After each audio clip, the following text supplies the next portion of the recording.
I'm so honored to be here this evening with so many things going on in the world, like always. I have with me, we call her Yaya Sunshine on Facebook, with Shauna Kennebrew. We know her from just older with your siblings. I know your sister, your brother, and I'd like to welcome you to the show this evening. How are you this evening? I'm good, thank you. Good, good, good. I am so honored for you to be here, and in such a short time, you were able to do this with me, and hopefully we can reach out to some people, and make somebody aware of what something going on. Grief is really, really a topic that's not touched on, and I know you also have experience with your profession that you do. I'm sure you see it a lot, you know, and you have to deal with it with people. Also dealing with it on your own with your son passing. And like I said, I'm so thankful and just I'm so glad that you're able to even sit here and discuss this. In other words, because I know some people, it's just not there, and I get it. So let's get to it. Let's see. So the definition. I'm gonna start out with the definition of grief first of all, so everybody will understand what we touching on here. Grief is a personal experience of your thoughts and feelings. I know a lot of people probably hear grief and just the first thing you think about when you hear grief is somebody grieving over somebody's death. Or that's it is that, but grief is a lot. Grief is a lot more than that. People deal with grief, might not have lost a loved one close to them, but grief is there. Grief is a daily thing, and it's not good to go through. I can say that I've lost my grandparents, and my I was telling somebody the other day, my grandmother, my mom's mother and my dad's mother, both of them, because I had both girls. I wish I had them now instead of when I was a kid. I was telling my cousin, I said, man, I wish granny and grandma was here now versus, I need them as adults, and so me being 48, I still grieve like the day it happened. It's just something that's in me, I sit back and I say, you have to push through. You just got to keep pushing through because I just keep hearing, that TikTok where that you hear somebody saying, they mama or they granny or somebody saying, get up, you gotta push through, and that's for real. Because on days when you think, you thinking you will hear the person that you're grieving about, you can almost hear them telling you, get up, you still got to do this. You can hear that. Yeah. And I hear that so much right now. And like I say, my parents are both transitioning at the same time. And if I tell you I just wanna call my grandma so bad, what do I do with y'all kids? It's there with me. So I do know, I do. I had my older brother when I was 9, he was 15, he committed suicide. So that right there, being a little kid, I saw the grief. I didn't really, I wasn't going through it. I probably was missing my brother, but I don't, at 9, 10 years old, grief is, you're just a kid. So you're just walking through it and, you're just doing emotions. But I'm watching my parents, like, over the years, just really, I watched my mama grieve hard, hard, hard, hard. And so when I see people, I try to tell people, deal with it the best way you can. Because you can tell people, it'll be all right. And, that ain't the stuff you're supposed to tell people. Because you can't tell people it's gonna be all right and they heart broke. And I So just it like to doesn't add, sound. Go ahead. I just like to add something to that. When you said when you gave the definition of grief, people always equate grief with someone passing away. Grief can also be a loss of something, like a loss of a relationship you were in, say a loss of a friendship. In this situation, we're talking about death. So, and I like to equate that as not a loss that my child transitioned. So that's what I like to do. That's how I like to put that because when I'm saying loss, it's like I don't know where he went, and I know where he went. I know what happened to him. So Hmm. I guess since I experienced, because I've also experienced the death of my father at the age of 6, and then the death of my grandmother, who I was really close to, and a lot of other people, my aunt. But as far as my son, this has hit me harder than anything that has ever hit me in my life. So um, I just wanted to, to add to what you were saying about grief. That grief can be, it's the loss of something, not only death, but it can be, like I said, friendship and, a loss of a pet or relationship. So I just wanted to add that to what you were saying. No, no, that's good. That's good. And like anything, yeah, like you say, the fact that I don't know. Like I said, you speak really. I don't know. Your energy does it for me. Cause before I even knew the situation, I was like, your personality is bubbly. You know. I guess you know what you know. Some people know in life what they're here for. You know things are gonna happen, and also your profession, you're dealing with it. You see it all the time. You have to help people cope through these situations with their family. So, I mean, it's all the more reason that you were the perfect person to for this. So yeah, we're gonna go. And then I also looked up mourning. The word mourning. It is the outward expression of grief, such as crying, sharing stories, or engaging in cultural and religious rituals. Like you said, it's more than just death. It's a lot of.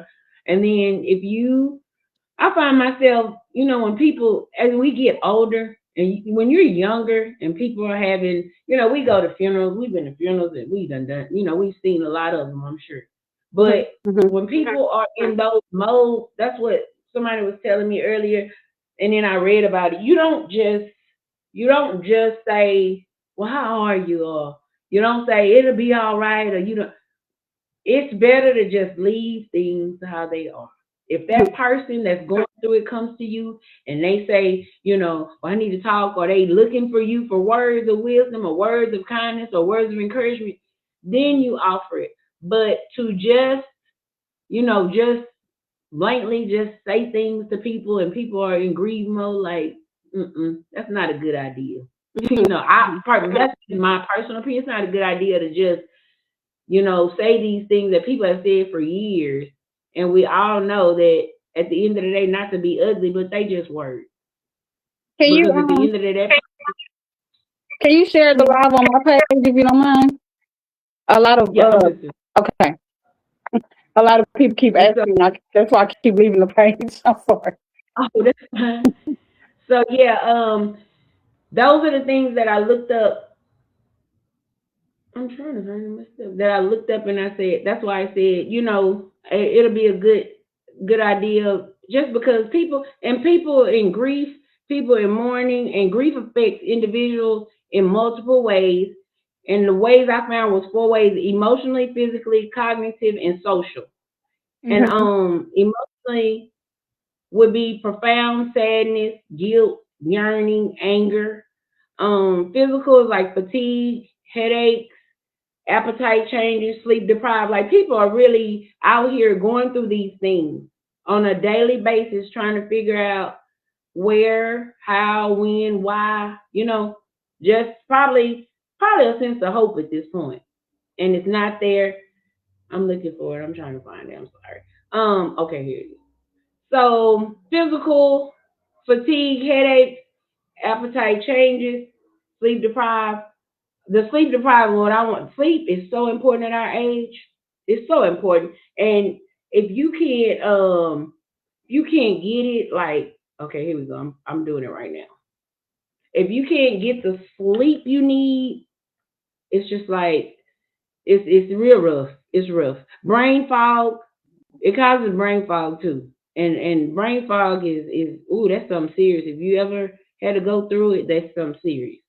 Cognitive confusion, difficulty concentrating, brain power. You just can't get it. And social is withdrawal from others or change in relationships. A lot of people back up, like relationship wise. It causes a lot of problems. People break up, divorce, Hmm. just family members never talk again. Just a lot of stuff is involved with this. So I'm saying it to say grief, we got to learn to cope with it better. We got to learn it. Now you don't ever have to forget it, That's not what we saying. We're saying cope with it better. You know it's coming. Like at our age now, I'm 48. I think you're a little older than me, but at our age, we should know better. You know what I mean? We know that death is going to happen. We know this. The things that hurt more, I think, are the way they happen, the unexpected.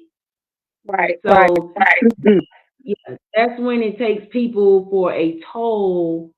Just like one of my friends, they sent his dad home with 6 months to live, and I promise you, he was gone the next morning. And Wow. that threw his wife for a loop because she was like, they at least told me 6 months. So she's gonna grieve because, like she told me, I'm expecting 6 months at least with my husband, and didn't get 2 days. So I know for sure that's gonna be a real grief for her. You know, she's gonna grieve. But I've been talking a minute. You want to say something? Because I'm getting ready for your questions. But you got something you want Um, to add? um, as far as grief, um, when you said that we have to learn how to cope with it, grief is a process. So the way I may cope with it, the next person may not cope with it the same. So, and we have to go through grief. There's no way around it. It's something that we have to go through in order for us to get to the next step in life. So as far as for instance, my child died of a massive heart attack. I just want to speak about my son before we get into the questions, if you don't mind. And Go right ahead. and so my son died of a massive heart attack.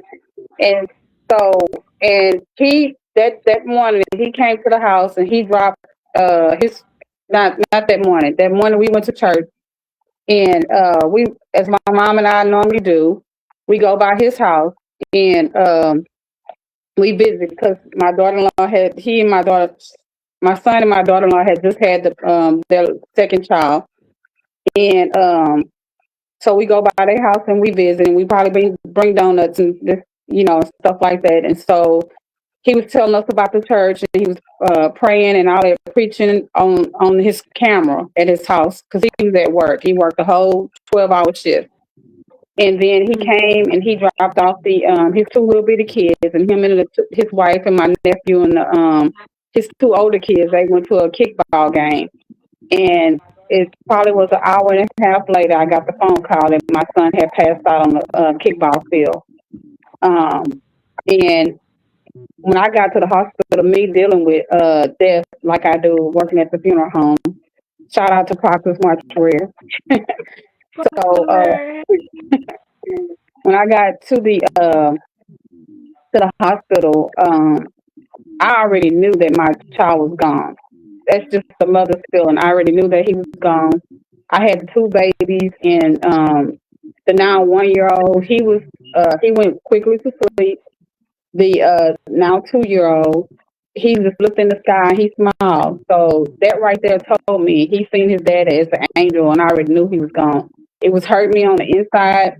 That trip from Beaumont to Port Neches used to take me or anybody probably like 35, 40 minutes, which it probably took me 15 minutes to get there. And the ambulance was still there with my child. And as we were coming in, the boys and I, as we were coming in, the ambulance was leaving. So so I knew we had to follow him to the hospital, to the Port Arthur Hospital, whatever the name of that hospital is, like Southeast Texas uh hospital. I think that's the name of it. But my daughter is trying to. You know what? My daughter was trying to get it on the page or something. Um, Okay. but so when I got there, I just knew the way the I was looking in the back door and the way the nurses and the doctors were moving. My child was already deceased. I already knew that coming on the freeway going to him, and so and he was so peaceful when I did get in there. He was so peaceful. My daughter-in-law was explaining to me after everything was over that when he fell in her arms, he fell with his grabbing his chest, and his fist was balled. But when he hit the ground, his palms were up. So that's, to me, I don't know what that meant to anyone else, but and I'm having chills not talking about it. But to me, it meant like, God, I'm ready. I'm able, and I'm available. I'm here for you. I don't know. Mm-hmm. After the fact, my daughter-in-law explained to us how before he left that morning, how he said he loved her, and and it went viral all on Facebook and social media. How he did a heart to her, and he said he loved her. So in my thing, because he paused before he got in his truck that morning. So in my thought, God had already spoken to him and said, today was your day. He didn't tell him what time he was going, but he did tell him today was your day because he went to the kickball field, even as I was told, and he was hugging everybody and he was happy and he was preaching on the way from my house to the kickball field and everything. So I think he was ready and he knew that today would be his day. I just thank God that he didn't pass away on the highway or at his job or somebody killed him. I hate that my child is gone, but it just feels like you know, those scenarios would have taken me out even, worse if that makes sense. I mean, I'm in a lot of pain now, but Mm-hmm. for my son to have been killed or shot or something like that, I mean, that would have been harder for me. But just the Yeah, little that's background of him. yeah. I was seeing on your Facebook page and stuff, and I was like, oh man, that's a I don't know, just a vibrant young man, family man. That's what I saw. I don't even know your son, but what I saw was a vibrant family man, young man that loved his wife, kids. You could tell, and somebody that's Mhm. always smiling. Somebody that's always smiling. They love God. I Yeah. know that for sure. And he always, like I said, I don't have to know him. And Facebook is only good to me. Facebook is good for that quality. When Hmm. you are showing like your family members and friends are able to see you and your family's growing or whatever, I like Facebook for that reason. But in social media, but not for the other hype or whatever. But when you can see people and how they're living with their children and how they grow and be adults and they have children. Now you got grandkids but I mean when you got somebody and you look at them like you said, you were able to tell you were able to just pick up on like the wife say fist or ball, but when he hit the floor they open. Like Hmm. you guys are so spiritual and you are so with God. You already knew. You already know. You know the signs of what you saw. You were able to accept it easier, like you said, versus him being murdered or him on the highway and crashing into something and it just being really dangerous and violent. It was just, and then the whole way the day started, and y'all just, you realize that whole day what it was about. And so I can relate, I can relate and think back, even though I was 9 years old about my brother, that whole day plays back in my head. Like what that lasted, like what happened that whole day, what we did. We stayed around the house, we cleaned up, and it was that night it happened, and I just remember my daddy coming home and finding him, and it's just like, whoa, that one day or that person, whatever that person did that day, it's never gonna forget. You're never gonna forget it. That last Right. day, if you was around that person, it's just a locked in moment, and it's just there. So Right. you try to, and people tell you try to forget. You don't. That's the problem to me. Don't try to forget it. Hmm. Because if you focus on not thinking about it, you're gonna think. Just let it flow. If that's Right. easy to say, but you just let it. All my years, it didn't affect me until I'm now. Because Hmm. now I'm like, oh, I'm missing a big brother somewhere. Like I have a younger brother that's 42. I'm 48. But I be like, what about our 57-year-old brother? Like you don't know who he could have been. Like I always go, he passed away at 15. I'm like, but gosh, what could he have been? Or what was it God had for him out here to do? I know it was something, we don't question God, but I was like, oh man. So yeah, I like me, I try to stay happy and I try to be happy on a daily basis. I just want happiness in my life because we only get one life. I tell Hmm. people, you get one life, you get one heart, don't break it. Don't let nobody break it. Like you get, sometimes you just get one. You get one mama. You get one daddy. That's Sometimes right. you just get one of something. And when you get that one of something, you need to do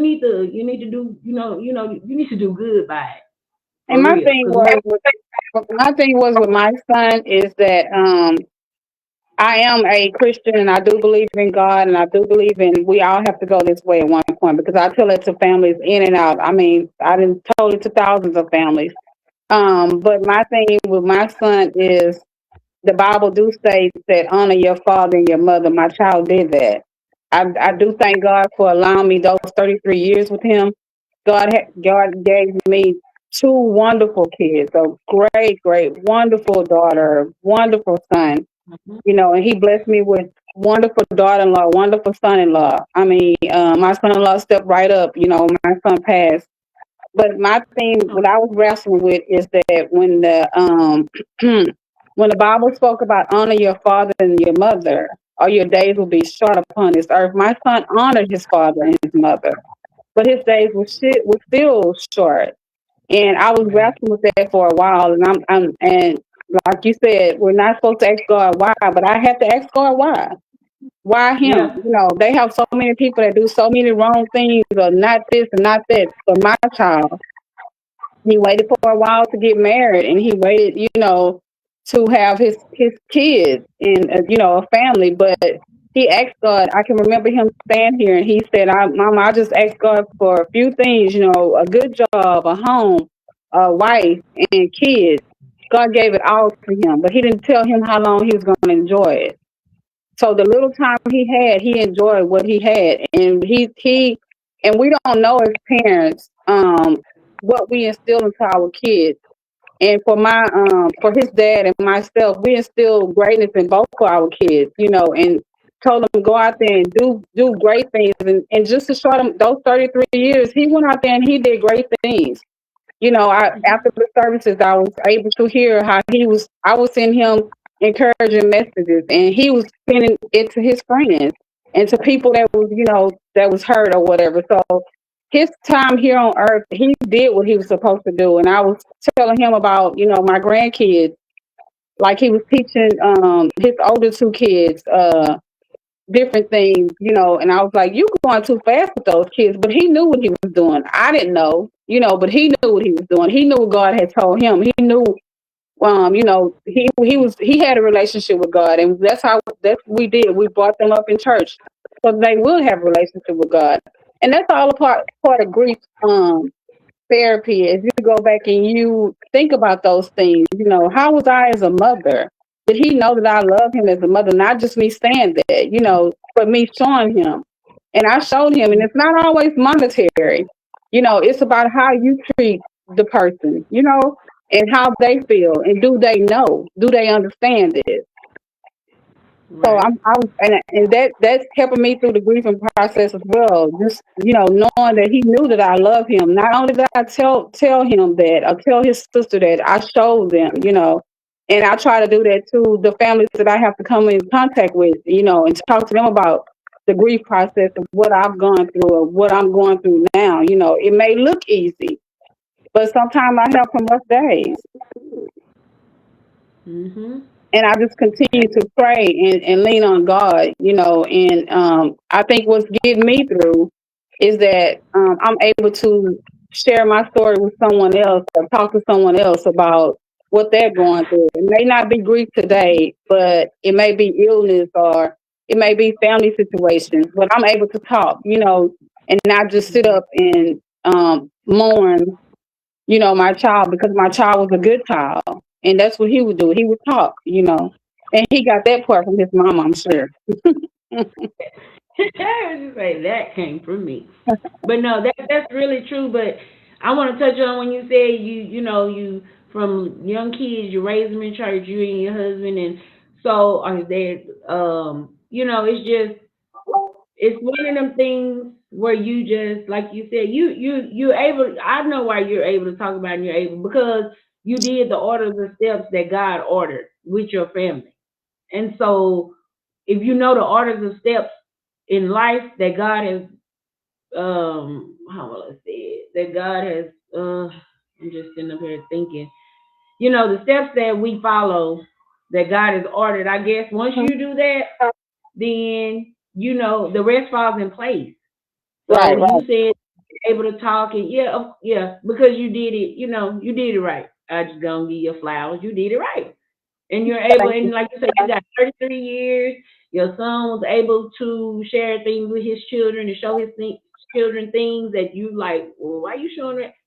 You're right. It was God already preparing because when he left, the kids are able to say, "My daddy taught me that," or "My daddy showed me that," or "My daddy." They're gonna remember what their daddy showed them. So, like you say, great son, great father, great husband. You can't ask for no more than that at 33 years old. Right, And right. so, on those terms, you just pat yourself on the back, and you did your job. So we'll get into the questions. I have three questions, like I always have for people. I want to know, how are you learning? Well, you kind of talked about it already, but I had the question: how are you learning to cope in your daily life as a mother? Because, like I told you before, mothers and fathers are grieving for their children.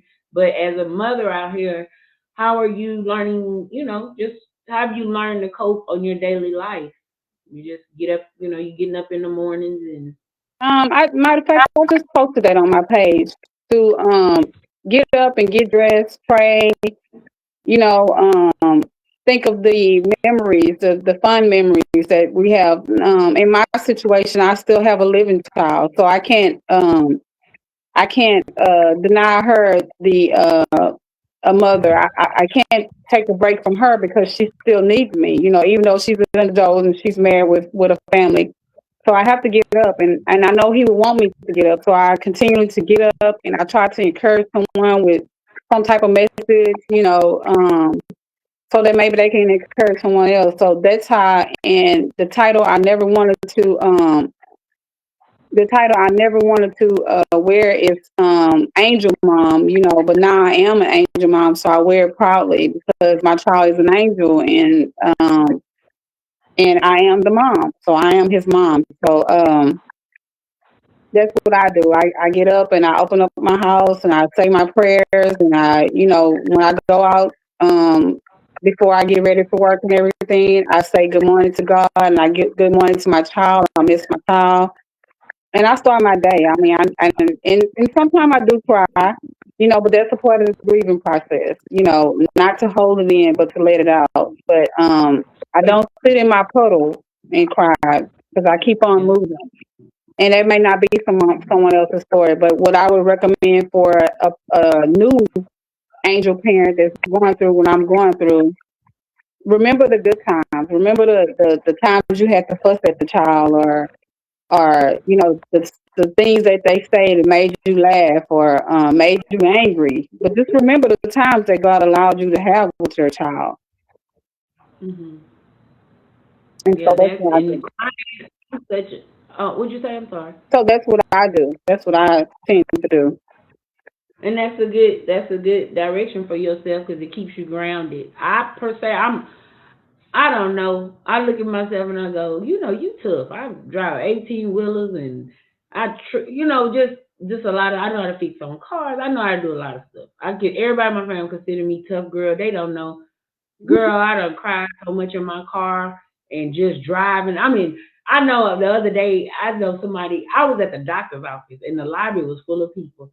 And I was talking to my niece and I was just telling her, you need to go see your grandma. You need to get over there and see your grandma and grandpa. I don't know what happened. I didn't even care. I know I cried in the doctor's office in front of a lot of people. I was in the Spectrum store trying to bring my motor back and switch it out. And I was talking to my niece, and next thing you know, I was just crying, and people was looking like I say, "Oh God, I don't even know what's wrong." I know what's wrong, but it's just I can't. When you can't control it, you just can't control it. It's Hmm. just, and it's okay. My neighbor, she say it's okay to cry. She say it ain't never been. I say I don't really care because if I gotta cry, I just gotta cry. Like I'm not hiding Right. emotions. I'm not running from them, and I want people to know that you don't have to. I don't care if you're in a grocery store line. If it come down, it just comes down. Like, Hmm. don't be embarrassed or don't feel like, oh God, I'm crying or I'm finna cry. You just let it go because, like I say, grief is in all shapes and forms. So I would just, let it flow. And even now, every day I find myself, just, oh well, it's gonna come down because it's just what I'm going through. But I also want to remain happy. Right. I want to keep good spirits or whatever. But I do have my moments where I'm just breaking down. I'm like, okay, come on. But like you say, you just keep going because the thing about it is death means stop, and while you're living, it means go. Mhm. And so if you're still in, you just have to keep going. It sounds heartless, but it's just the way it works. Like you want to shut down, and I know plenty of people shut down. You just can't. You don't have the option to. And when you do it, it's just a major setback. It's a major setback because I've seen people grieve and they never come out of it. They never come out of it, and it's just like, man, and that's the problems for that person. So I just, like I said, I'm just gonna keep praying. I pray a lot. I know. I tell you, I say, oh, I know God gets tired of me, Lord. Oh, I know He gets tired of me. What? Because I could be in the midday of traffic. I'm like, God, please, come on, please get me. I talk to God a lot. So Right. I just tell people all the time, I don't even worry about, I don't be worried about nobody thinks. Like I don't. I'm in my own world, I'm in my own circle. I'm a kidney survivor, like for real. And Mhm. I almost didn't make it.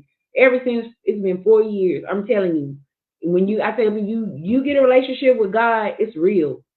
It's real. You don't have to question nothing. You don't have to just keep walking with God, believing in God, and watch how your life goes.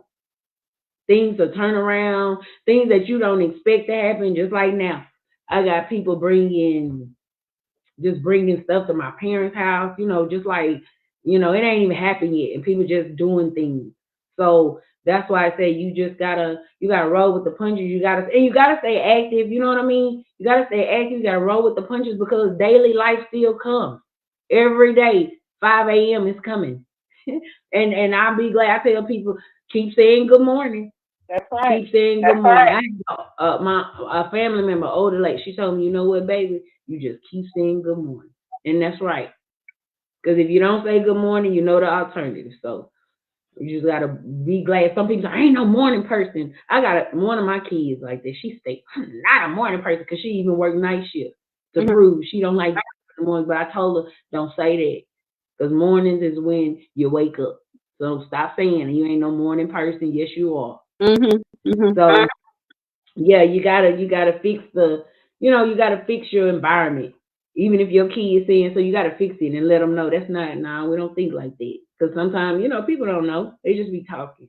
But real life in a spiritual form, yeah, your kids, your family, you gotta get people on the same road that you on, and then you have better results. And understanding is better. A lot of stuff is better that way. Second question: how can your family and friends support you through a process of this nature, like having to bury your child? How is it that let family and friends know, just not for yourself, just period for people, period? What are some things that some do's, some don'ts, or I would say some dudes is if you see me smiling and and you ask me how I'm doing, um I would say keep on saying you all right. If I say I'm okay, you just okay. I just told you I was okay. So don't keep asking me if I'm. It just seems like when people do that, they want to hear something sad or whatever. yeah, That's just how I feel. If I say I'm okay, that's just how I feel. I'm okay at this moment. You know, since my son transitioned, I've been okay. I'm okay. It's not like and you can see me outside dancing, and you come and ask me how are you doing. I'm okay, and then some people will be like, "You sure?" Yeah. Um, so I would like say they if a person, stop I'm, nudging me. ma'am, No, I'm saying it's just like they keep nudging at you, like they want you to cry, they want you to say, like, come on, I'm telling you, I'm okay. Let's go on with something else now. and my grief might be different from the next person. I think you and I have shared this. As far as um, it can be two parents going through grief, and my child died of a massive heart attack someone else's child was murdered. We are going through grief together. Someone else's child committed suicide. We are going through grief together, but it's not the same. It's not the same. And people have to understand that. And just because I'm not crying the whole time that you see me, that doesn't mean I'm not going through. That doesn't mean I'm not in pain. Or just because I'm talking or I'm having fun, I'm laughing, that doesn't mean I'm not in pain. That doesn't mean my grief period is over. So Right. that's what I would like to say in that sense is that if a person that's going through grief tell you they're okay, take that for their word. If you feel like they're not okay on the inside, say a prayer, whisper a prayer. You know, if that's Mhm. what you do. If that's not what you do, then don't keep on nudging like you sure, and gonna come back around, because that right there can bring out sadness and nobody wanna be sad. Nobody wanna be sad. You like I said, today you may not have to sit in that seat, but tomorrow you may have to sit in that seat. We just don't know. Mhm. And everybody got a seat. Mhm. Everybody got a seat. Um. Okay, that's good. Last question. What advice would you like to leave grieving parents who are left out here to survive on a daily basis? I asked you something like that, but no. What would you like to leave? What would you like to give to the parents that really are out here and because some don't. And when I say this, I'm not saying, please don't misunderstand me. I'm saying some aren't as strong as you. And, some parents just can't deal. Like, it's really difficult. So I guess I'm saying, because you got to have a first step to a situation like that to solve it. Like, you got to address what's the issue first so they can, come out of the grief. You just can't say, well, no, that person has to really get a hold of what is it that what I guess you have For to get the topic first, the front line. What is it that's making you feel how you feel? for me, um, it's for me as a parent, my son and I had a good relationship. Now, for someone else that they didn't have a good relationship, they have to grieve that part first, the relationship that they didn't have with their child, to get to the Mhm. death of their child. So that's what I believe. And so Mhm. say the last week of my child's life, if I was arguing with my child and I feel bad about something I may have said that might have hurt my child's feeling, well, I have to get over that part. I have to grieve that part right there first. And then I need to get to the death of my child. But since my child and I had a great relationship, I have already, gotten to that point and now I'm on the grieving step. So I would tell a parent that didn't have also good relationship with their child, grieve that situation, and then you can get to your grieving part of the death of your child. And then with the death of your child, when you get to that part, I would say take it. It's no day by day because day is so broad. Day by day is broad. Take it moment by moment. Because this moment I could be talking to you, and then the next few moments I can be crying. I can be bawling my eyes out. I can be sitting in a corner somewhere, just crying, crying, crying. So take it moment by moment where it's not so broad and not so wide out. And I will also tell the parent that's going through this grief is that the way you grieve is the way you grieve. Can't nobody tell you how to grieve. If, Mhm. because I may be in your situation, but I can't tell you how to grieve. You have to Mhm. grieve the way you grieve. You have to grieve at your own pace. Maybe my grieving therapy or my grieving process may be um, 6 months.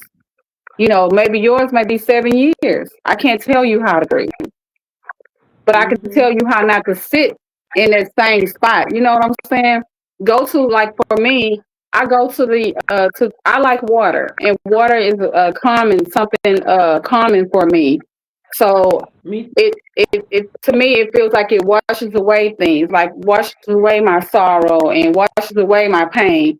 So I go and I sit by the water, and so and it helps me, it helps me realize that hey, he's in a better place, and I equate that with because his favorite color was blue. So every time I see a blue bird, they come around. He just sits around. He looks or whatever. I equate that to him. Like, hey son, what you doing? What you got going on over there, or something like that. And he left me with two beautiful, well, four kids, two beautiful little boys, the last two babies they had, and and so I look at them and they look just like him. One looked like him as a fat little boy, and one looked like him as a skinny little toddler. So I have that, Oh and yeah. some other parents don't have that, and I enjoy those moments, and I have six grandkids, so, and he was a part of all their lives, so that's what I do. I take those memories, take those small things that we normally would do, and I remember my child with those, and so that's what I would tell a parent. If it's so hard for you, just take those small moments in life, and remember your child with those small moments. Don't ever allow anyone to make you forget your child. Because that's your child. Mhm. And so that's what I do. I mean, if some people may get like, "Ooh, she's still talking about this. She needs to get over it." Well, that's what you think, because that's not you. You know what I'm Mhm. saying? And sometimes you can see that in people's facial expression. Like, I don't want to hear no more about that. And until it's your turn to sit in that seat, you're going to feel like that. But when And you know what? Yeah, right there. And it's always that situation. You can say what you want to say, but when it hits you, now you see. hmm And it's like, but I would never, ever, ever, ever, nothing would ever come over me to make me look at somebody that's grieving about somebody and think, that's how you still talking. What do you mean? And like you say, you still talk. Like I told you earlier about my mom. My brother passed away in '85. I mean '83. Yeah, '85. You know how long ago that was. But hmm I was in third grade then. But my brother passed away, and my mom is 77 now, and I promise you, she ain't ever, ever, ever forgot it.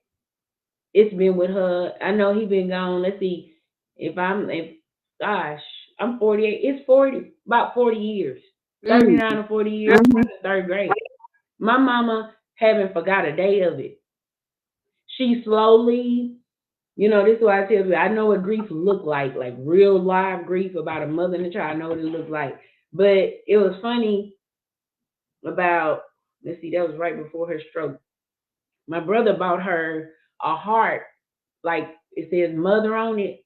hmm But guess what? It got Astroworld. You know that's old. Because it got Astroworld. He went to Astroworld on a class trip, I think eighth grade, ninth hmm grade, and he cut his wooden heart back, and it has Astroworld at the bottom.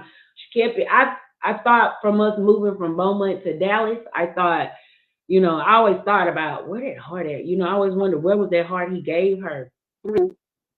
She she told me to get some out of her. This was right before her stroke in January. She told me to get some out of her dresser drawer, and I was getting it for her. That heart was in that dresser drawer. I say, "Mom, you still got the heart? He gave you." Guess what she said? She said, "Take it home with you," and it's hanging right in my bedroom on the wall. Because for years, I thought I knew that was like the last thing my brother, like he's 15, he was 15 when he passed away, but I knew he gave her a couple of things in life, and I was like, I always thought about that heart. I was like, where's that heart he bought from Astroworld? Because he went on a class trip and he thought about it. He's like, here, mama, he bought it. And so she gave me that heart, and that heart's been on my wall ever since. Like it's been there like 6 months now, just hanging there. And I look at it and I go, she finally let it go. She's at ease and at peace about it. hmm She was able to give me something he gave her. hmm And she just felt so easy. She didn't cry. And I told my auntie and them, I said, I think she's finally at peace with it. But it's almost 40 years later. And she's finally like talking and can just say his name without tearing up. But like I say, she's transitioning right now. I'm waiting to hear his name come out of her mouth. You know what I mean? I'm waiting Yeah. to see if she say it one last time before, if she close her eyes before me. I'm just waiting to hear if she gonna think about him before, she leaves, because that's her child. hmm You know, and and it sound bad, but I'm so happy. I'm home my tears. I'm happy because she's gonna get to be with her child. You know what I mean? Mhm. Just Mhm. all, all these years she grieved, and I'm up here going. She gonna actually be at peace with. She'll get the, and I think that's what she know. She know that I'm finna go home and I'm gonna get the rest, and I know that's what she think about my brother. She knows she Mhm. gonna get to see him, and so yeah, I'm cool. I'm sorry, I'm cool on it, but it's It's just one of them okay. things. It's okay because It's a sibling, like I was my and a sibling's grief is just as worse. We often don't talk about that as well, about sibling yeah. grief, because that's what you're going through, a sibling's grief. And like I said, it's Hmm. no cutoff time for grief. It's no cutoff Right. time for grief. It can be longer than, like you said, it's been 40 years. So hey, but and then you have to be there for mom and try to encourage her, and just think about, like I said earlier, just think about what we have to go through as a parent to have a living child. And I don't know if your mom have, yeah, your mom have two other living child, but we still have to show up for those other kids, because it's not Yep. fair for us not to show up for them because we had one in the transition. So you're trying to tell me that you leaning more towards this child than you are me, mom? So no, Yeah. so and that's another thing that I had to come to realization with for my living child. Hmm. It was hurting me because she was in so much pain, but I never lost a sibling, so I don't know. I can't tell her anything about that. And everybody always say go to counseling, but how can you go to counseling and talk to a counselor who never sat in your seat? And a lot of people have difficulty with that. They like I hear people say that all the time. I'm not going to talk to nobody that don't know me or somebody that doesn't, And I don't know. Like I said, I haven't. Have I ever?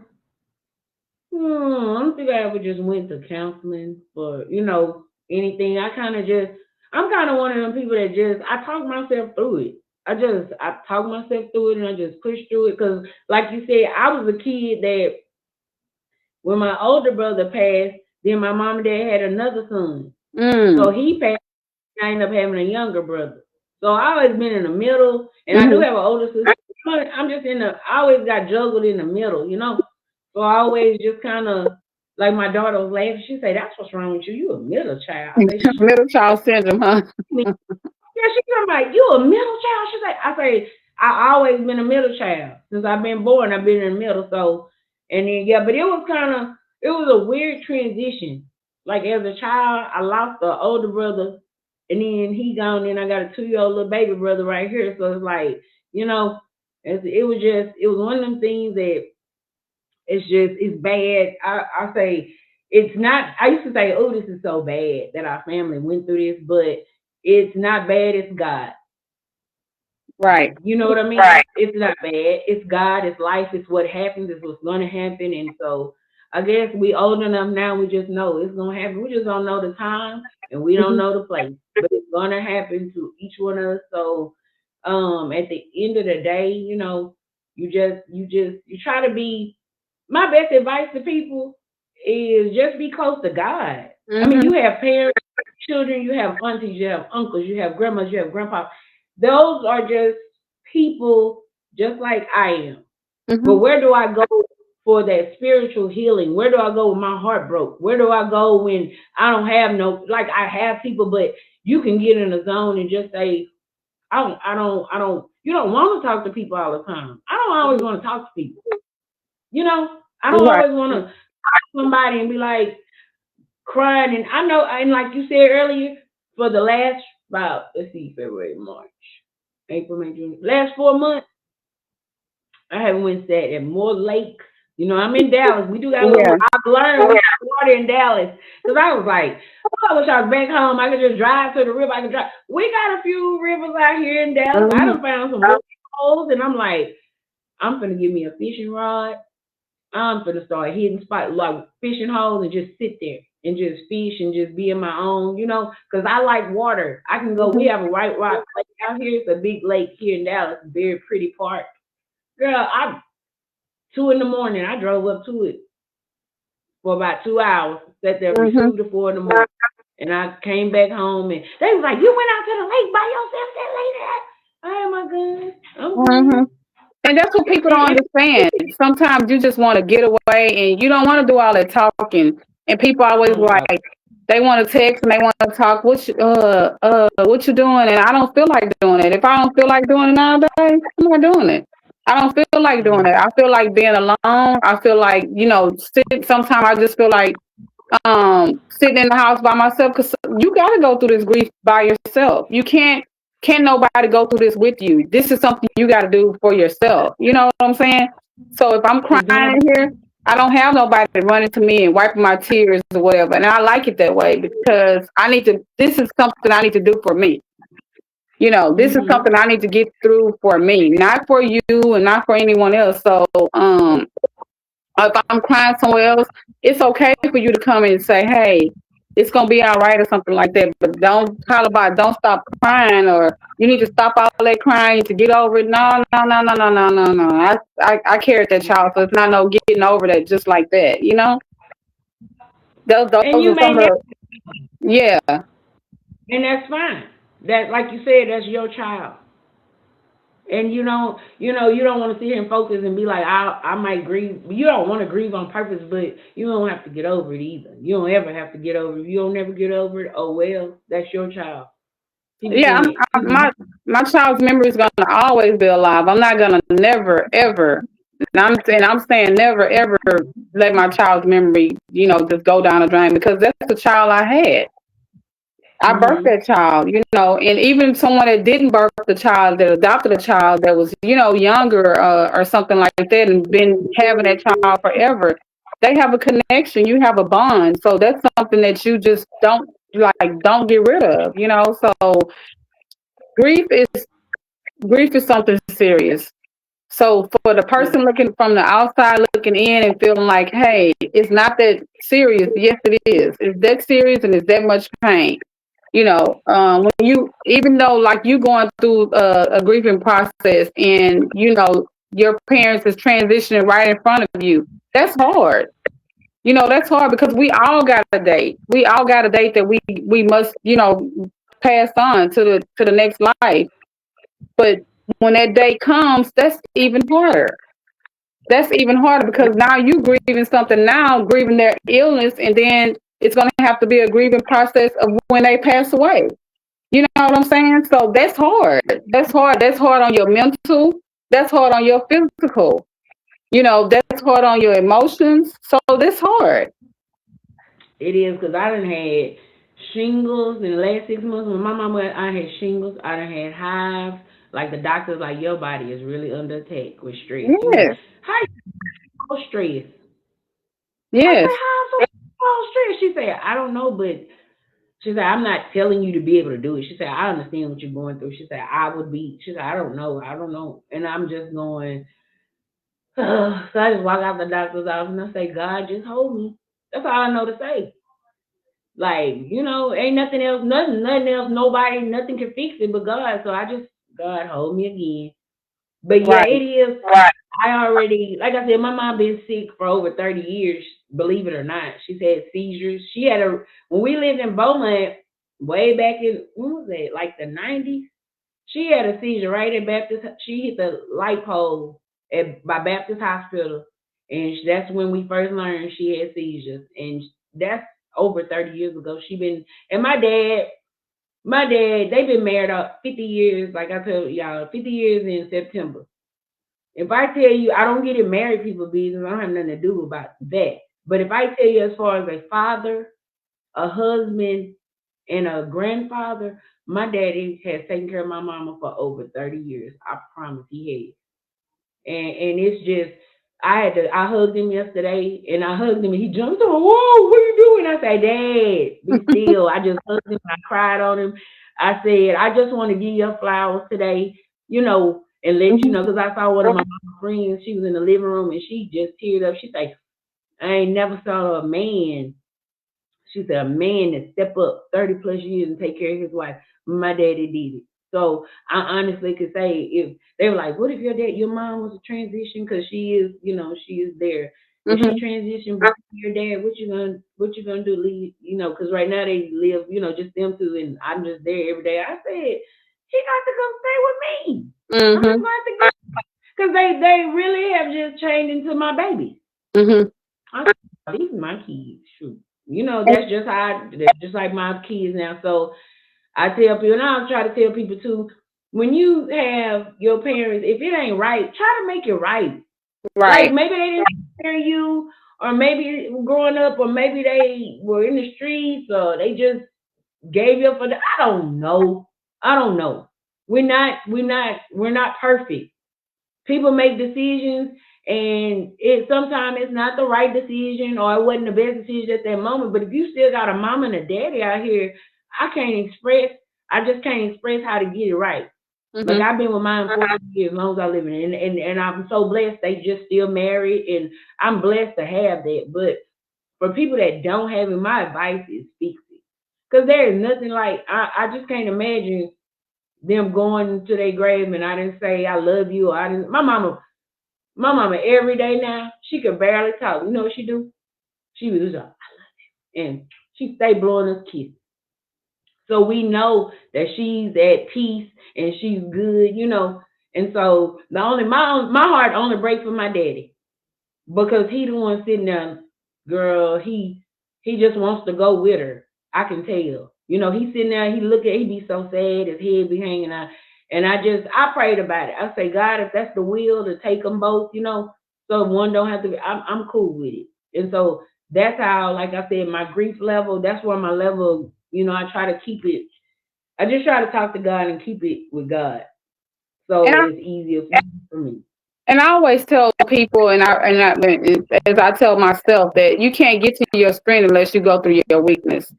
So you got to go through Mhm. your weakness in order for you to get through your strength. So when someone passes away or transition, I always tell them, instead of me telling them be strong or whatever, I tell them I pray for your comfort because I want God to comfort you as you think about those memories, or when you get weak, comfort that person, comfort me, Lord, so I can be strong in my weak, after I go through my weakness. Because if you can't ever go through your weakness, you'll never get to your strength.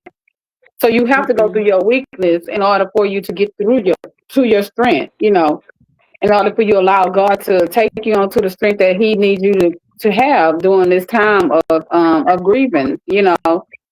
So that's Mhm. another thing that I would, recommend to a grieving parent. Go through your weakness. Go through your weakness and don't try to not cry, because crying is a process of grief, no matter where you are. And so, I mean, sometimes I could be, out dancing with some of my friends. I am the primary caretaker for my mom. And sometimes I can be in the car ride with her and she come up with memories. I can be in the, dancing. I can be at the funeral home, and I share tears or whatever. That's a part of my grief. That's That's a new that's me what at this it moment. That's a new me. And that's what you have to do. I mean, you can't always be strong. You is. have to show, Yeah. you have to be weak at some point, you know? And no, and who is that? I mean, let's be for real. Because I consider myself to be pretty strong. I've been through, a few situations that made me say, dang, you beat that girl, you did that. Like, but at the end of the day, this right here, I tell everybody, I've been through a few things and I done pushed through and kept going. But this, watching my parents leave, oh man, it's such a heartbreak. I tell everybody, I say, you know what, at this point, when God brings you to this terms, then that's where you know that you know what, you just better chill out. And I try not to feed into too much. I hear people talking about a certain thing or whatever. I go the other way because I be like, nah, don't comment. Just you have to learn to pick your battle. When you grieving and like some days you're gonna grieve harder than others. Days you grieving real bad, you might want to go and stay at the house. Right, Cause right, right. yeah, go on. When I used to work at I was a safety manager. People would call in to work, and I had some people call me and say, I just like that lost loved ones, or just had buried a loved one. They just, I just can't do it today. I say it's okay, and if you need a couple of days, I got it. You don't. People out here trying to work and survive in everyday life and all that. Don't force that. Don't make somebody feel like, well, if you don't come to work, you gonna lose your. Don't do that because you'll send that person into another trend, and who knows what that would do to that person. So you gotta be. You just gotta be. I don't know. People gotta find kindness in their heart, whether they want to or not. You gonna have to find it for people out here. But I'm looking at our comments, the comments on here, and you got a real good comment. That's because that's why I said you a sweet person. But who is this? Tanya White. She says, Shauna, I'd like to tell you that I see your faith and how you allowed to carry you through. The fact that you can take out the time and share with others is a testimony. And the Bible tell us we overcome by testimony and the blood of the Lamb. I am yet praying for your strength. I was reading these comments that they was telling you because I was like, "You so sweet." I know everybody say you sweet, but Tanya White she left a real sweet mention. Dottie Dyson was commenting. Um, my cousin Charmaine Holman, she's very, you know her. Yeah, yeah. Yeah, Dottie, I know it. Dottie Baby, has that's been a Dottie go has been ahead. a great, great support. She has been a great support system for me because her son transitioned before mine, and and when I tell you, she be on it. She's always inboxing me, telling me, praying for me, and sister, you got this. And we hadn't met in person not one time, but because she's an angel mom and I'm an angel mom, and she does that, and I do as well. Reach out to other angel moms, and we be our support system because some days people don't understand us. And I know No, Shemaine Holman, she's very sweet. She's a very sweetheart. girl, that's my cousin. Like we blood cousins, girl. My grandma and her grandma was sisters, baby. That's my cousin. I tell you. Now, if I tell you, I know about some God, and through them, that family right there. Oh, she Hmm. was right on in the church, baby. Hey, I know. what? I Yeah, know. grandma. I loved her grandma and grandpa. Like, boy, that was my daddy. Her grandpa and my daddy were first cousins. My daddy loved, baby, he loves her grandpa. So I grew up, seeing her, and I watched her like just grow into who she is right now, and I love every piece of her. Haven't seen her in years, but I see her on Facebook talking about hugging. And those are people that, as we get older, you look for them. You want to Hmm. see them kind of see them, and so like on here, she comment, we can question God, cousin. He has all the answers. Yeah. And he does. Yeah. Yes, he does. And when we seek him, we'll get clarity. That's right.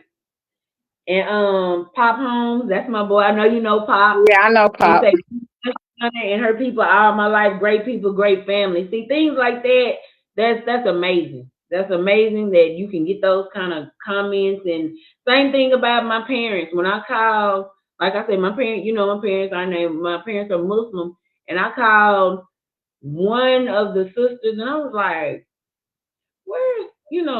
I'm looking like I know my parents like did a lot of work in the community over the years. In Dallas and Beaumont and Port Arthur, my daddy worked some streets. You hear me? My daddy cleaned Hmm. up some streets and did. So now they at the end of the road. I'm like, nobody's calling or coming around, and like I'm like, I know my family. Like, wait a minute.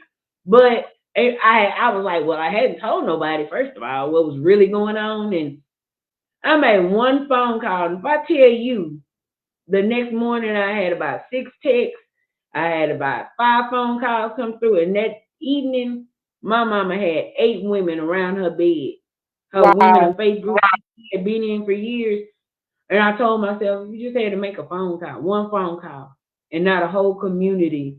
Girl, people bringing stuff. I'm like, wait, don't bring food, please. We're not eating that fast around here. And, it's just all this stuff is pouring in. I'm like, oh my God. But you won't.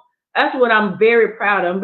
I'm very proud of the fact that people really love my parents. Like I'm hearing people say that they love my parents. So it's a good feeling to know, just like your son, he left here with love. He left here with people loving him. That makes it a little easier too to know this person was loved before they left this earth.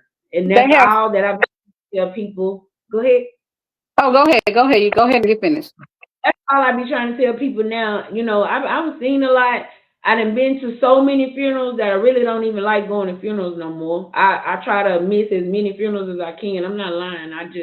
I pray for the person at the transition from from earth to wherever that person goes. The transition was peaceful with God, and that's all I can do. But I've been to so many funerals in my life. I'm just like, this is not immediate or whatever. I don't really try to get there because it's just, it's one of them things that I've had enough of it. Because the grief and that it hurt after a while. And you just Mhm. get tired of seeing it. So I'm there. If it's not, I don't run the funerals. I just don't do that. I'm not interested in that. And, you just say a prayer. Like I say, you say a prayer for the family and keep moving. and So, and and being a director at the funeral home, that's my calling, that's my passion. And so if I wasn't able to be a part of that process when they came to pick up my son, I don't think I'll be sitting here today because he knew that's what I do, and so being a part of that process, when they came to pick him up, when Proctor came to pick him up and brought him to the morgue, and I also not only do I direct, but I also go and pick up bodies as well. And so I hadn't been to the morgue since my son passed, and it'll be a year on Monday, a year anniversary, his heavenly anniversary. So when I went to the morgue that first time, I think it's been about a month ago or whatever, and I was hit like a brick of like bricks was thrown at me because I was wondering. My head went back to wondering, like, hey, was he on the bottom shelf in the cooler? Was he on the top shelf? Something that be so like, why are you even thinking about that, Shauna, to somebody else? But because that's what I do, that's what I was thinking about. Or was somebody laying on top of him or something like that when they put him in there or whatever. But I knew that when my supervisor, when LaShawn went to come and pick him up, and Collins, when they came to pick him up, then I knew that he was going to take good care of him when he brought him to the morgue. He was going to put him somewhere safe, like, like his his spirit has already gone, but his shell is still there. Take care of my baby shell, So that's what I and was look at thinking you. about. I don't mean to cut you off. I'm saying, look at you. Look how far a mother's love goes. Your Yeah, baby is you still trying, you still just hey, make sure my baby all right. Like don't do my baby in the kind, make yeah. sure and that's what that is. I mean, it just show your mother love never stop. It just don't never stop. It don't never stop. I pride in when I go and pick up people, in homes. And LaShawn takes pride in it. We take pride in not just throwing people remains because there's a person. That's somebody's That's loved one, and I wouldn't want nobody to do that to my loved one. Take good care of my loved one. Because hey, my loved one may come back breathing.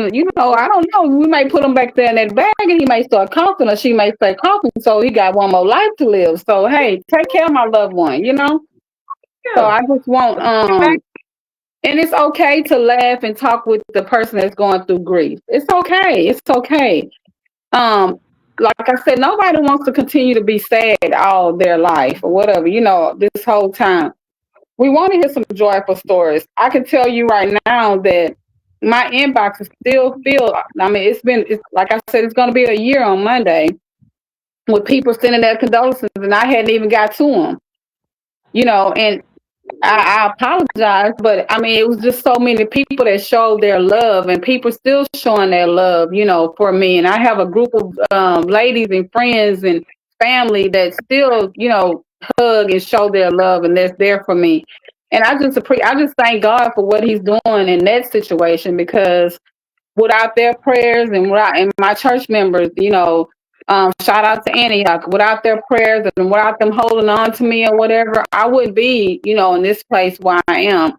My daughter has been a support. My mom, my siblings. I mean, I wouldn't be where I am. And I think you and I were talking earlier about the dog. He got a dog from a little bitty puppy, and now the dog sings. I put on gospel music early in the morning, and he hears song and that he loves, and he be howling, oh, just like like where's that coming from? And so I know he's around here. You know, he's watching over me, and I tell him, I know his wings. I tell my son a lot of times, I know your wings tied because you be watching over a lot of people. You know, you had a Mm-hmm. lot of people on your list, and sometimes I go back and I think about things that makes me mad about him. I said he wanted to be cremated as well, so I'll be like, you know what, son, I can put you back ash to ash. You know what I'm saying, and whoop your behind. You know, for some of the things I'm thinking about right now. You know, and it brings me to. You know, it brings me laughing about, you know, some of the things because I can hear him saying, Mama, go ahead and try it, Mama, go ahead and try it, or something like that. But just the memories bring you smiles or whatever. Everything don't always make you sad. You know, just a lot of things that you think about and a lot of smells that you smell of your loved one. It brings you smiles, you know. So but grief is something that you have to go through. You just can't bypass it. You have to go through it. And I Right. recommend anyone that's having a hard time, if you want to reach out to me and you want to talk to me and you want somebody to listen to, I'm here. You know, I'm here and I'll be able to listen to you and give you my honest opinion of where you need to be. I think God is leading me in that direction Mm-hmm. of grief counseling. And I'm making every preparation to be that person for, you know, people that's going through grief, you know. And I just pray God continue to comfort me and bring me through my weakness as I get to my strengths, so that I can be that person for the people that's going through grief. And I did it for the people out there that's asking, "Hey, did you go to counseling?" I did go to counseling. My counselor was a virtual counselor, and I sat on the couch. You know, us as Black people, like I ain't sitting on no couch and I ain't taking no medicine. My job was very good with me.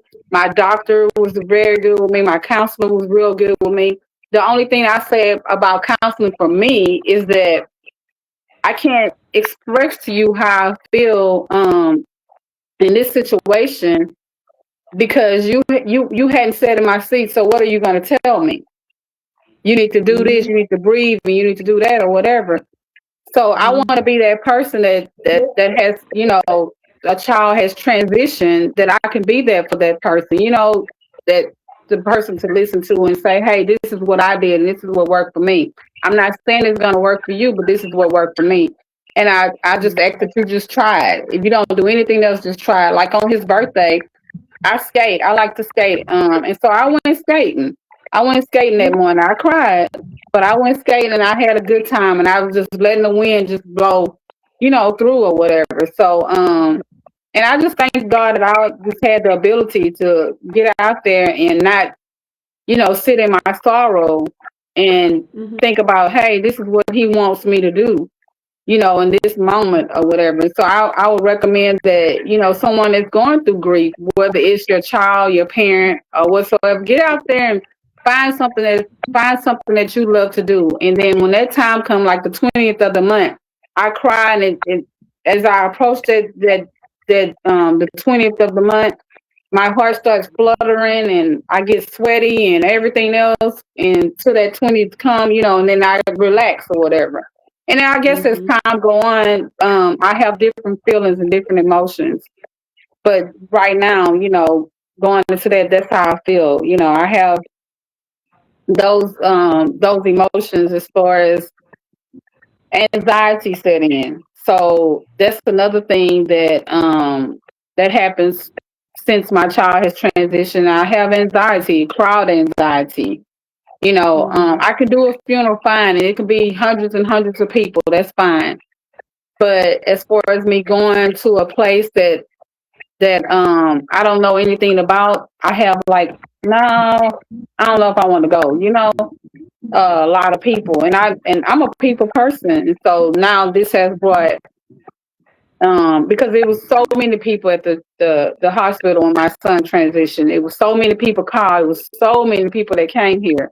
You know, so I don't Mm-hmm. know if that brought on that or whatever. And I'm not saying, hey, don't do that. And I really thank everybody for coming and doing what they did and, you know, loving on, you know, our family like they did. And it was so many people at the funeral. You know, after everything was over with, people told me it was so many people. If you know what Cathedral is, and Cathedral was packed from the Mhm. downstairs to upstairs. I mean, he just brought out so many people, and I told him you had your largest party because he know I don't like them house parties that he like to have.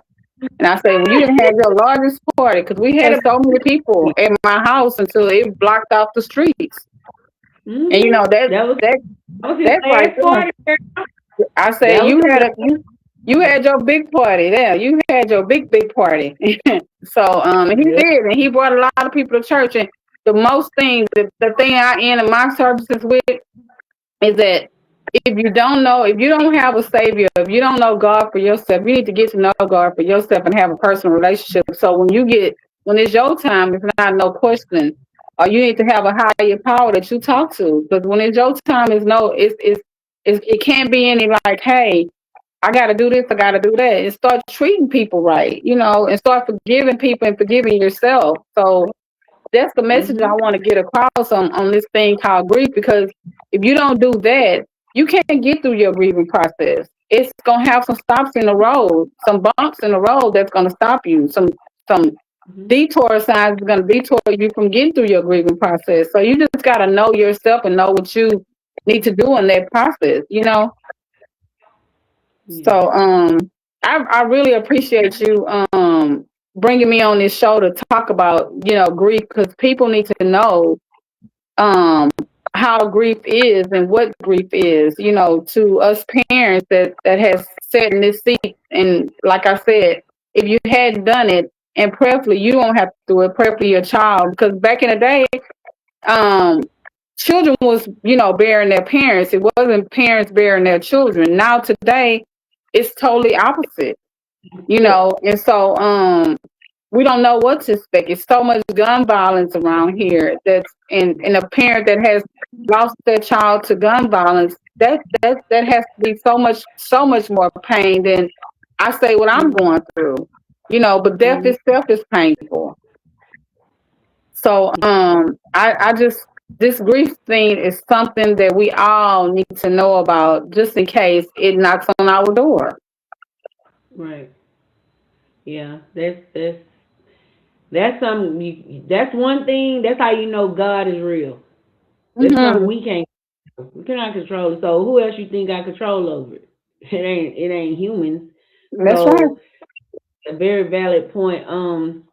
I just want to thank you so much because this, and like you said, I want to put this on the show too. I also want to reach out, and if you, like I say, you are in the business, if there are parents that want to talk about the children they lost to gun violence, and it's so much involvement, so much. I don't mind doing a show about it if the parent is strong enough to want to do it. Y'all, please reach out to me. Reach out to me. If you do it and it hurt and you cry, it does not matter. You want to get on here and talk, reach out to me because what you said a lot might help a lot of people in the long run with listening to you and how you handle it. I'm sure you've helped 10, 20,000 people out with it. You know what I'm saying? People gonna hear that and they gonna be like, oh man, because sometimes you have to step back like me. I'm not gonna lie, I used to be real high strung, like I'm going, oh my family know I'm going off on like these. No, we ain't do now they're looking for me to go off and all that. Now I just go, mm, I might walk Same here. off. Yeah, they looking at me like yesterday something happened. I said, and just walked off. Man, my aunt, they was like, she ain't gonna blow up and shit. Girl, I'm too old to blow up. I ain't trying to get no high blood pressure now. I done learned how to keep out. Nah, don't get mad. Just go on. Just let it roll off your shoulder. Because, at this age and at, this part of my life, I tell people all the time, I only want to be happy. Mhm. Because when I go around my mom and dad, they can feel my aura. Your And energy. yeah, I don't want them to think I'm upset because then my mom will think that she's a burden and all this stuff. And I'm like, nah. So I learned, I say, just be happy. We can go over there, keep your spirit happy. And, me going to my parents' house for the last 6 months every day, almost like it's so different there now. It's so happy. Like I changed something that was just like, when two elderly people get elderly together, they have to look a certain way or it might be, a clutter of papers or it's just something. Now It's so peaceful in there. It ain't even Mhm. funny. Like Mhm. I was like, and tell my kids, I think I'm gonna start staying the night over there a few nights. Like I'm just gonna go stay with them for a while, cause like it's where I want it. It's where Mhm. my, it's where everybody's like, oh, it's so peaceful in here, and it's so it is, and I want it that way. But I know we've been on here a good, let's say, almost an hour and 20 minutes. I don't, and we could keep going on and on and on. But I know we need to, get ready for the night. But I thank you so much. I'm so glad that your heart is full. I'm so glad that you can still smile and, still go on with your daily process. So many people love you because I'm looking at the comments and people. I'm like, oh God, they just like it's such a great feeling to know that you are able to perform on a daily basis still. You are able to still counsel people. Grief counselor, that's in your making. I see it. You're just gonna be great either way it Thank go. you. And like I said, you come from a great family. I know your siblings, and just it's so wonderful to know that there still are pure hearted people out here. So with that being said, I'm gonna sign off for tonight. I will keep you in my daily prayers. Thank And when I come back to Bowman, I'm gonna come find you and hug you. I thank am. you. I really Yes, appreciate it. yes. Thank you. Well, you Thank you too. And again, reach out to me if you have to. I will. And like I say, refer anybody to me that want a podcast. You find some people, let me know. And it don't just have to be about, grief and death, and it can be anything. But we wanna let people. I want people to talk. I want people to get things off their chest, off their heart. Like just we need a happy world. The world is Right. chaos now. So any happy moment that I can capture or do, I'm there. That's So right. with that being, I love you. Look, I don't have to I know love you you too. personally. And I will next time, like I say, when I come to Bowman, I'm definitely gonna find you first. And Okay. have a good night. You too. You have my number and call me anytime. Yes, ma'am.